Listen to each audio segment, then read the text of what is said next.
conseil municipal a une responsabilité au niveau de l'environnement. D'abord, il faut comprendre que la municipalité répond à certaines exigences provinciales. Que l'on parle de récolte de déchets, récupération de matières résiduelles, le traitement des eaux. Alors, il y a une compétence qui est là, qui est propre aux municipalités. Il y a une responsabilité qu'on doit assumer.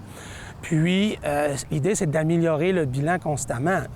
Et ça, c'est vrai particulièrement avec l'eau, hein, parce qu'au Québec, l'abondance est mauvaise conseillère, c'est-à-dire qu'on consomme beaucoup d'eau potable.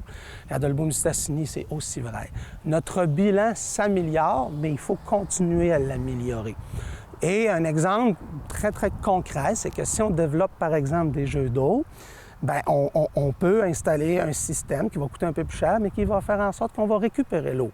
Par contre, ce système-là coûte plus cher, mais si on y va avec un système traditionnel, ça demande des entretiens annuels. Donc, après un certain nombre d'années, sans dire que la dépense est payée, n'empêche que ça vient absorber un peu le coût et ça vaut la peine. Encore là, il faut avoir le réflexe de dire, bon, bien, si on demande aux gens d'économiser l'eau, bien, nous, si on a une occasion, il faut faire attention. Au niveau environnemental, on peut poser des gestes aussi. Pas cette année, mais en 2018, on a acheté une voiture électrique. Par exemple, en 2019, on avait une enveloppe budgétaire pour planter des arbres. Donc, plutôt que d'avoir 10 000 d'enveloppe budgétaire, on l'a doublé à 20 000. On a à couper des arbres parfois. On sait que c'est pas toujours agréable de voir le paysage après que l'on ait coupé les arbres. Sauf que dans le cas notamment du côté du Centre-Astro, de l'ancien Centre-Astro, on a un plan de coupe sur 2 phases et entre les deux, il y a une plantation qui va être faite, espacée sur 5 ans, pour justement diminuer les impacts visuels. Après ça, je pourrais vous parler du quartier des Anglais, où on sait qu'il y avait la fourmi charpentière qui menaçait ce coin-là, qui menaçait plusieurs arbres. On en a coupé, un petit peu plus que ce qu'on pensait au départ. Certains ont trouvé ça dommage, mais en même temps, là, on a élaboré un plan, on a commencé l'aménagement, on a planté 1000 arbres en collaboration avec le Club Rotary. Donc, alors, on y va avec des mesures compensatoires aussi. Puis si je reviens dans cet exemple-là, un des problèmes, c'est que c'était la même essence d'arbres plantés partout, ce qui fait que quand il y a une maladie, ça se propage plus facilement. Tandis que là, on a planté 5 sortes d'arbres de grosseurs différentes pour ne plus que ça se répète dans l'avenir, ce genre d'affaires-là. Donc, c'est des petites nuances que je trouve importantes de dire aux gens, mais ça montre un peu l'exemple. Et au niveau environnemental. Encore en 2019, les gens se sont peut-être aperçus, en tout cas, on commence là, à changer l'ensemble de nos lampadaires et ça va être beaucoup plus éco-énergétique, tellement que dans 7 ans, on va avoir récupéré une somme importante parce que ça coûte une fortune en entretien et en électricité. Quelque chose comme 200 quelques mille, là, je ne me rappelle plus exactement du chiffre, 250 000. Et bien, de changer cette flotte-là fait qu'on économise de l'hydroélectricité. Donc, c'est bon pour tout le monde. C'est un gros coup à donner, mais après, tu es tranquille pour plusieurs années. On voit, là, avec... il faut aussi avoir le réflexe là, d'aménagement là, au niveau urbanisme. On voit que l'Aquagym, c'est pas juste une piscine là, qu'on est en train de construire. C'est un projet très gros, c'est un projet important, mais c'est tout un milieu de vie qu'on améliore. On va intégrer du bois dans ce bâtiment-là. On va avoir un système qui va économiser l'énergie. On va même avoir un mur passif solaire. Ensuite, on va installer des îlots de verdure. On va replanter. Donc, c'est bon pour l'environnement. C'est bon pour les changements climatiques, c'est bon pour le visuel et l'esthétisme de tout un secteur aussi. Ça améliore la circulation urbaine. Le même constat peut être fait du côté du pont de Dolbeau. Il va y avoir un nouveau parc qui va être là. On voit là maintenant les travaux sont bien avancés. Alors, il y aura moins de fils électriques, il y aura plus de verdure, plus d'espace pour les piétons, pour profiter de la vue sur la rivière, etc. Donc, c'est un plus, c'est un gain. C'est tout ce genre d'affaires-là qu'on peut mettre en place. Ça se fait pas toujours aussi vite qu'on voudrait. Ça coûte parfois cher. Il faut attendre. Il y a des choses qu'on ne contrôle pas. Mais quand on prend le temps de faire les choses puis qu'on a le réflexe de dire, bon, bien, comment on peut améliorer ce petit coin-là? Comment on pourrait faire mieux? Dans notre plan directeur, dans notre plan stratégique, pendant le prochain mandat, bien, on parle de combattre les changements climatiques, notamment en limitant les îlots de chaleur. Donc, quand on a des projets, des améliorations au niveau des coins de rue, etc., il faut tenir compte de ça. Et ça fait qu'après un certain nombre d'années, la situation va s'être améliorée. Et encore plus largement que ça, je vous dirais que c'est l'urbanisme en général. On va possiblement, là, prochainement, revoir notre plan d'urbanisme pour améliorer nos façons de faire d'un secteur à l'autre, que ce soit Mistassini ou Dolbeau. Mais au-delà de ça, quand on conçoit un plan d'urbanisme, on dit voici la ville que l'on veut. Chaque chose à sa place, quel centre-ville, tout ça va chapeauter la démarche, la réflexion, avec une vision à long terme. C'est du développement durable, dans le fond. Moi, personnellement, ma vision de l'environnement au niveau municipal, c'est d'essayer de s'améliorer. Poser un geste vert, c'est facile, mais c'est pas suffisant. C'est-à-dire que c'est en continu, tout ça. C'est jamais fini. On ne peut pas dire, tiens, j'ai retiré les pailles de l'aréna, c'est réglé, bonjour Pete. C'est pas comme ça que ça fonctionne. Il faut continuer à réfléchir, continuer à améliorer nos procédés, nos processus environnementaux. Puis ma vision de ça, c'est justement, je pense qu'éventuellement, on devrait planter davantage d'arbres, mais d'en planter massivement, le plus possible, partout. Ça deviendrait même une carte promotionnelle, touristique, provinciale. Tu arrives à Dolbeau-Mistassini, on sait que vous vivez de la forêt, mais là, on en voit des arbres. C'est super beau. Tu arrives à l'entrée de la ville, il y a des arbres. Il y en a partout. Évidemment, quand je dis partout, là, on s'entend. Là, je parle des terrains qui sont propriété de la ville. Il ne s'agit pas d'en mettre n'importe où non plus. Il faut que ça soit réfléchi. Mais c'est quelque chose qui coûte pas très cher par rapport à d'autres types d'infrastructures, qui donne des résultats à moyen et long terme. C'est joli, règle générale, c'est apprécié, ça améliore notre qualité de vie, ça améliore notre bilan face au changement climatique. Donc, c'est relativement simple. Alors ça, c'est de quoi que j'aimerais pousser dans l'avenir, moi personnellement, comme conseiller municipal.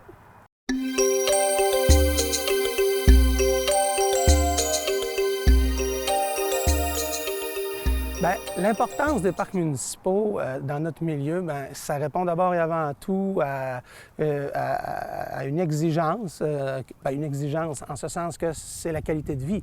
Ce qu'on veut, c'est qu'il y ait une qualité de vie optimale dans notre milieu. On veut être des milieux attractifs, etc. Donc, ça fait partie des solutions. C'est pas la solution en soi, parce qu'il y a toujours eu des parcs, mais d'avoir des parcs qui répondent aux attentes des gens, qui tiennent compte, par exemple, de l'âge des utilisateurs selon les quartiers. C'est un équilibre qui n'est pas toujours facile à atteindre, parce que, par exemple, dans un nouveau quartier, tu vas avoir tendance à développer un parc qui répond davantage aux besoins des jeunes en bas âge. Puis avec le temps, des fois, il faut remodeler le tout. Ce qui fait qu'à la Ville, depuis quelques années, il y a eu une réflexion stratégique qui s'est faite autour de cet enjeu-là. Puis, plutôt que d'avoir le même genre de parc un peu partout, on a changé un peu d'orientation. C'est-à-dire qu'il va y avoir un parc, par exemple, majeur, beaucoup plus desservi, avec plus de plateaux, et des parcs complémentaires selon les quartiers et des espaces verts, etc. Donc ici, on est au Parc Lyon. Le Parc Lyon, entre autres, dernièrement, on a ajouté un plateau sportif qui s'appelle le Hockey Deck et c'est très utilisé, on est bien content. On voit qu'il y a un aspect multigénérationnel de la chose. Dans le secteur de la piscine à Mistassini, la piscine extérieure, c'est un peu la même affaire. On va y retrouver des jeux d'eau, etc. Donc, ça va être bonifié. Mais on ne peut pas faire le même genre de parc partout parce que pour une raison de coût, pour une raison d'entretien.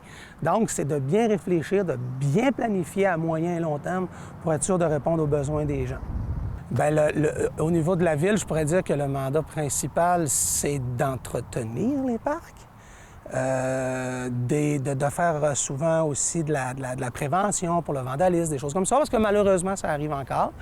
Après ça, c'est de s'assurer que ça soit sécuritaire, s'assurer aussi, dans une certaine mesure, que ça soit animé via le service de loisirs, les inscriptions pour les sports d'été, tout ça. Sport d'hiver aussi avec les patinoires. Après ça, une des choses qu'on pourrait dire, c'est que c'est bien aussi, c'est sans être un mandat, quand on développe des parcs, c'est bon aussi de le faire en collaboration avec les gens du milieu. Ça peut être des organismes qui participent à l'élaboration, qui des fois vont faire des dons en argent, mais des fois aussi des dons en main-d'œuvre pour l'aménagement d'un parc. Ça peut être aussi en collaboration avec les citoyens d'un quartier précis qui se mobilisent, qui vont chercher des commandites. Nous, on complète le montage financier. On peut des fois fournir de la main-d'œuvre avec les travaux publics. Donc, c'est tout ça, là, le rôle de la Ville par rapport à l'aménagement puis à l'entretien des parcs. Je pense à la Pointe-des-Pères, entre autres, les gens se sont vraiment appropriés ce site-là. Il y a toujours des voitures quand on passe. C'est parce que c'est nature. On peut aller marcher, on peut apprendre des choses parce qu'il y a des panneaux d'interprétation, on peut aller faire du ski, de la marche. C'est vraiment accessible à tous. Fait que des espaces verts dans le cœur d'une ville, c'est nécessaire, là. Je veux dire, on peut pas passer à côté de ça. Tout le monde n'a pas la chance d'avoir un site comme chez nous, là, où la campagne est à la ville des fois, mais quand on vit en ville, il faut pouvoir aussi accéder à des lieux pour faire un peu de ressourcement puis nous changer les idées. Ça fait que, mais ce parc-là, on a travaillé pendant 10 ans sur le parc de la Pointe-des-Pères. Premièrement, il a fallu en faire l'acquisition. Ça prenait des gens qui étaient visionnaires. Si je pense à Denis, là, en 82, il parlait déjà de faire un parc avec cet espace-là. Puis ça s'est réalisé à la fin des années 90, là, puis au début des années 2000. Fait que, il faut bien voir que des fois, il faut avoir une vision à long terme puis tenir mordicus à garder ces espaces-là. Mais le fait d'avoir acquis, on a acquis, dans le fond, la Pointe-des-Pères dans la foulée de la fusion d'Olbeau et Mistassini, là, en 95, 16, 17. Là, on côtoyait les deux conseils municipaux pour pouvoir se porter acquéreur de ce site-là. C'est que ça a été toute une épopée. Mais je pense que les gens regretteront jamais qu'on ait maintenu ce lieu-là puis de ne pas en faire un lieu de centre d'achat, là, je vais dire ça comme ça. Parce que ce boulevard-là, dans le fond, c'est l'union entre les deux villes, puis le parc, c'est aussi l'union entre les deux villes. Bien, en fait, il faut que les municipalités soient conscientes que quand on fait quelque chose, il faut s'attendre à entretenir aussi. C'est que ça, je pense que la ville de Dolbeau a toujours été assez convaincue de ça. Parce que on avait des contrats avec la ville pour l'entretien de ces espaces verts. Non seulement on les créait, mais après ça, on avait des sous, puis c'est encore comme ça, pour entretenir ces espaces-là. Puis ça fait partie du budget municipal, point. Dans le fond, on entretient des arénas, on entretient des parcs. On entretient des salles de spectacle, on entretient des parcs. Ça fait partie d'un budget municipal, puis il faut... Si tu construis pour laisser à l'abandon, bien... t'es mieux de ne pas construire. C'est que ça fait partie de l'équation aussi. Quand on fait les calculs d'un parc de cette envergure-là, il faut penser qu'il faudra l'entretenir aussi, parce que les ponts ne sont pas à vie. Puis il y a des castors qui sont rentrés sur le site parce que même le site a changé au fil du temps. Parce qu'il y avait 17 ruisseaux permanents là-dessus. Ça fait qu'on était dans l'eau tout le temps un peu. Hein? Ça fait que, puis là, bien, il y a de la faune, puis il y a toutes sortes de trucs là-dedans. Ça fait qu'il faut aussi que tu puisses vivre avec la nature qui se développe. Ça fait que on a replanté des arbres, bien sûr, mais là, maintenant, il y a des grands jardins, il y a les vergers, il y a le jardin communautaire, il y a des sites de démonstration. C'est un lieu vraiment génial, mais ça demande de l'entretien, puis je pense que la Ville a bien compris cette dynamique-là. Parce que on peut quand même se targuer. Il y a 22 ou 23 parcs municipaux dans la ville de Dolbeau-Mistassini, puis on ne peut pas dire qu'ils ne sont pas entretenus. Je pense qu'il y a une fierté aussi de desservir la population en espace vert, puis c'est tout à l'honneur de notre ville là, de contribuer à ça, puis de le faire professionnellement.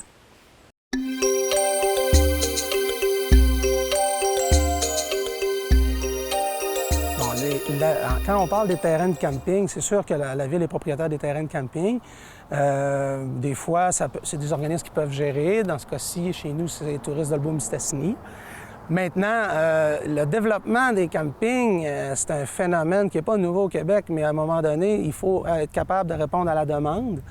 Une demande autant locale, mais je vous dirais aussi provinciale. C'est touristique, il ne faut pas se le cacher. Il y a des habitudes de consommation reliées au camping, à quoi les gens s'attendent sur un camping. Donc, il y a des classifications aussi dans les campings. Il faut être capable de répondre à tout cela. d'offrir des commodités qui vont répondre aux besoins des gens. On essaie aussi d'avoir des campings qui peuvent servir pas juste sur une saison. Par exemple, à Vauvert, la construction de chalets, pour les motoneiges, notamment l'hiver. Alors, puis avoir un camping aussi, c'est selon les types de camping, selon le modèle ou j'allais dire le modèle d'affaires ou l'offre, on peut avoir de l'animation plus ou moins, là, selon si c'est plus familial, c'est plus touristique. C'est comme à Vauvert, oui, on a le centre touristique Vauvert, il y a un casse-croûte, il y a des spectacles l'été, il y a un symposium d'art. Bon, alors, tu sais, tout ça, ça finit que dans ce même secteur-là, tu as une offre diversifiée qui fait plaisir, dans le fond, autant aux populations locales qu'aux touristes. Les campings municipaux ont une importance notamment économique parce que, veux pas, une ville, quelqu'un m'avait déjà dit une fois, il y a 4 entrées d'argent possibles pour une ville.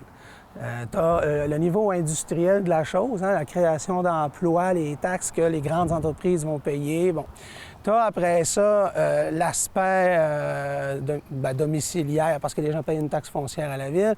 Tu as aussi commercial, mais tout ça est souvent relié, mais l'aspect touristique, c'est important parce que c'est de l'argent neuf qui rentre dans le milieu. C'est de l'argent des gens d'ailleurs qui viennent ici. On le voit souvent, là, selon le taux de change, est-ce que les gens prennent davantage leurs vacances au Québec? Puis dans ce marché-là, le Saguenay-Lac-Saint-Jean essaie de se réinventer constamment. Puis Maria Chapdelaine d'Olbeau-Mistassini a cette volonté-là, justement, avec la création de tourisme d'Olbeau-Mistassini, l'embauche d'une personne ressource pour nous aider à prendre notre place au niveau touristique. Puis, donc, tout ça, entre autres, pour des raisons, économiques, qui amènent des revenus, qui, l'été, aident les restaurants, les terrasses, les bars.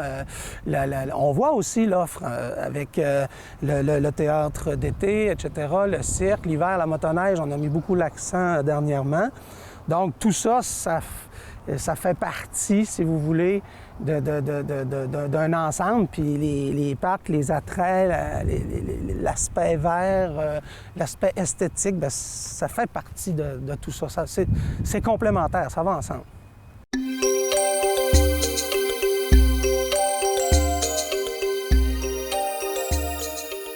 À Dolbeau-Mistassini, on a depuis peu une politique de l'arbre. La politique de l'arbre vise à encadrer nos façons d'entretenir notre foresterie urbaine, que ce soit sur les terrains de la ville, les terre-pleins, etc., mais aussi pour les citoyens. Parce qu'on peut avoir, par exemple, un arbre qui nous donne de la misère, qui peut créer des bris d'aqueduc ou dans les solages, ces choses-là, mais parfois, on doit couper, parfois non. Parfois, ça peut être de l'émondage. Parfois, ça peut être aussi de couper, mais de le remplacer. Quelle espèce privilégiée par rapport à d'autres? On sait qu'il y a des arbres avec des racines qui peuvent parfois courir davantage les infrastructures de la ville sous terre. Donc, éviter ces espèces-là. Mais donc, la politique de l'arbre sert un peu à tout ça, à faire la promotion de l'arbre en général. Après ça, moi, mais ça c'est plus personnel, mais j'aimerais que l'on plante plus d'arbres. On a vu présentement, depuis quelques semaines, il y a plein de villes dans le monde qui commencent à planter massivement des arbres. Oui, pour combattre les changements climatiques, mais c'est pas juste ça. Il y a un aspect esthétisme, mais il y a un aspect aussi que si je plante et que je cultive de façon durable la forêt, je peux ensuite couper, stocker le carbone et le cycle recommence. Alors, de là l'importance d'utiliser le bois. On l'a vu dans la caserne de pompiers, on l'a vu avec le nouveau complexe Aquagym, et j'espère qu'il y en aura d'autres. Et éventuellement, qui sait, peut-être que et là je lance une idée, s'il fallait par exemple rénover l'hôtel de ville, on sait que c'est dans les cartons depuis un certain nombre d'années, bien, pourquoi pas faire un bâtiment avec 0 émission? C'est possible maintenant. La science, elle a avancé par rapport à ça. Il y a des consultants qui sont spécialisés là-dedans. On peut avoir un bâtiment à 0 émission ou à presque 0 émission. Alors, il s'agit de faire le bilan. Combien on émet d'émissions de gaz à effet de serre et ensuite, on essaie de les diminuer. Sinon, on compense. Et nous, on a du terrain, on a de la forêt, on est quand même bien positionné pour compenser. On peut utiliser le bois. Bref, c'est probablement plus facile pour nous que bien des gens. Et peut-être qu'un jour, ou bien des municipalités. Puis peut-être qu'un jour, on aura une charte du bois, je ne sais pas. Alors, c'est tout ça ça fait partie des possibles. Puis dans les mesures que la Ville fait aussi, lorsqu'on entretient notre réseau routier, souvent on va récupérer le vieil asphalte qu'on va concasser pour ensuite entretenir les rangs. Donc c'est moins dispendieux, puis on fait plus de kilomètres. Donc de cette façon-là, on vient réutiliser un matériau. On a vu que même dans certaines municipalités, on commence à utiliser un abrasif, mais des copeaux de bois comme abrasif l'hiver plutôt que d'autres matériaux plus classiques et plus polluants. Donc peut-être ça pourrait être une alternative pour nous. Ce qui était le plus important, je voulais laisser un souvenir. Puis le souvenir que j'ai laissé, c'est l'arbre qui est ici. Là. C'est un orme chinois. C'est le plus gros orme chinois du Saguenay-Lac-Saint-Jean. C'est mon père qui l'avait pris juste à côté ici, qui l'avait planté là. Puis c'est un arbre qui était rare à l'époque. Puis il y a des gens qui aiment ça couper des arbres. Il y a des gens qui disent que les arbres, ça donne rien, que ça bouche la vue, que ça fait des feuilles. Bon, pour moi, un arbre, ça vaut cher. Et pour qu'on puisse conserver cet arbre-là, j'ai baissé le prix de ma maison de 10 000 $. J'ai signé un contrat à l'effet que j'acceptais de baisser le prix de 10 000 $ à condition que la Ville continue de s'occuper de protéger cet arbre-là. Et là, on voit qu'il y a un petit parc autour et je suis très content de ça.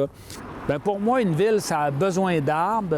Puis quand j'étais conseiller municipal, j'en ai fait planter beaucoup, entre autres, tous les arbres qui sont sur le terre-plein, sur le boulevard. Ça vient, ça, du temps où j'étais conseiller municipal. Puis j'avais dit, il faut qu'on plante des arbres. Puis celui-là, bien, c'est mon plus beau, on pourrait dire. Puis pour moi, 10 000 $, c'est pas cher. Parce que c'est un arbre qui est unique. Et je pense que de temps en temps, il faut dire au monde qu'un arbre, ça a une grande valeur. Ça peut nous survivre, ça peut vivre 100 ans, 150, 200 ans. Et pour moi, il y a une grande valeur d'attacher à un arbre parce que ça dépollue un arbre, c'est beau. Puis c'est de reconnaître que, dans le fond, la nature est plus importante que nous-mêmes. Il y a toujours quelque chose qu'on peut faire pour l'environnement. Puis je regarde ici, là, on est dans un stationnement, mais il y a un petit oasis ici. Là. Bien, moi, je pense que des oasis, ça en prend beaucoup. Ça en prendrait plus. Et en tout cas, moi, je vais essayer de donner l'exemple et j'espère qu'il y en aura d'autres qui suivront cet exemple-là. On a réfléchi au niveau des bouteilles d'eau parce qu'on a vu que dans certaines villes, on le fait. Il faut quand même prendre en considération que quand tu as des grands événements, il faut que tu offres une alternative. Tu ne peux pas juste abolir les bouteilles d'eau pour abolir les bouteilles d'eau. Est-ce que tu vas donner des gourdes? Est-ce que tu vas installer davantage d'abreuvoirs? Il faut penser à ça. Mais je peux vous dire qu'au conseil, dans notre salle de réunion, on a des bouteilles d'eau. On avait des bouteilles d'eau, puis on n'en a plus maintenant. Bon, vous allez me dire, c'est peut-être pas grand-chose, mais entre nous, en tout cas, on a décidé de réutiliser les bouteilles, de prendre des verres. L'eau du robinet, elle est très bonne à la ville, l'eau en fontaine, au niveau d'un petit distributeur d'eau qu'on a. Donc, à ce moment-là, on a limité ça.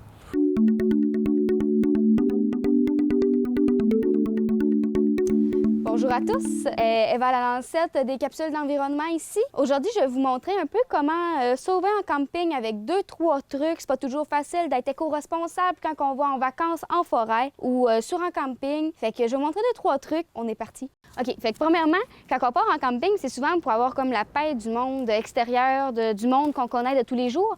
Donc, on amène souvent ceci. Souvent, c'est des assiettes en plastique. On fait juste foutre ça dans le feu, émission de CO2. Ou ben non, on les met à la poubelle, tout simplement. Et ça, c'est pas recommandé. Alors, voici 2 petits trucs. Donc, premièrement, il y a les assiettes comme ceci. Elles sont compostables, recyclables, biodégradables également. Donc, c'est un petit truc, on évite le plastique. Peut-être que vous payez un petit peu plus cher, 50 cents de différence, ça vaut la peine. Sinon, un autre truc que tout le monde connaît, mais comme j'ai dit souvent, quand on part en camping, c'est pour s'évader, mais il y a l'assiette, la fameuse assiette de verre. Je sais que quand on part en camping, c'est pas pour faire de la vaisselle, mais ça prend 5 minutes, puis ça peut ouvrir des bonnes discussions avec la famille et les amis. Ça peut être bien drôle de faire la vaisselle tous ensemble, ou bien non, on fait un jeu, puis le perdant fait la vaisselle. Fait que ça peut être un moyen d'ouvrir les discussions. Sinon, même chose pour les ustensiles. La fameuse fourchette de métal, on la fait tremper. Puis après ça, à peine besoin de les nettoyer. Là. Franchement, là, ça vaut la peine d'économiser ça. Plastique à usage unique, vous allez utiliser 30 minutes puis elle va se décomposer en 500 ans. Ça peut vous donner une idée. Verre de styromousse, le seul plastique qui n'est pas recyclable. On évite à tout prix quitte à prendre un thermos que vous allez pouvoir remplir plusieurs fois dans la journée. Pas besoin de le laver à chaque fois, là, si vous buvez tout le temps de l'eau, tant mieux. Là. Un autre petite affaire. Donc là, on a surtout parlé de l'alimentation. Maintenant, on va sauter sur d'autres petits trucs peut-être que vous allez avoir de besoin. C'est boire de l'eau, là, il en est plein de bouteilles d'eau que vous allez gaspiller au bout de la journée, puis racheter une autre caisse de bouteilles d'eau dans 2 jours. Achetez-vous une cruche que vous allez pouvoir remplir dans vos gourdes, mettons. Puis les cruches, à plusieurs endroits, à plusieurs commerçants, ils sont consignés. Donc, vous les ramenez et ils vous donnent de l'argent. Donc, vous sauvez là-dessus, comme les bouteilles d'eau, vous ne récupérez pas votre argent après. Tandis qu'avec ces bouteilles-là, les grosses cruches, bien, vous économisez comme de l'argent avec ça. Puis, vous allez pouvoir vous remplir puis racheter une autre cruche après. Fait que, super winner, un petit conseil. Sinon, j'ai un autre truc, emmenez plus de gens en voiture à votre camping. Et ça, c'est le fun d'avoir du monde. T'sais. Plus on est de fous, plus on rit. Fait que, au lieu de faire du 4 roues à une personne par 4 roues, embarquez vos amis avec vous autres. Fait que non seulement vous allez avoir du fun, vous allez rire ensemble, mais en plus, moins d'émissions de CO2. Je suis loin de vous dire de ne plus faire de bateau, plus faire de 4 roues. On n'est pas rendu là, c'est des choix personnels. Puis moi, j'aime ça, faire du bateau. Mais embarquer plus de monde, comme ça, comme j'ai dit, on gaspille moins de gaz, moins d'émissions de CO2, vous embarquez vos potes, vous allez faire du kayak, pas besoin de gaz. C'est des petits trucs comme ça que des fois, il faut penser. Invitez-vous des amis, puis je vous souhaite du bon camping tout au long de votre année, puis des bonnes vacances.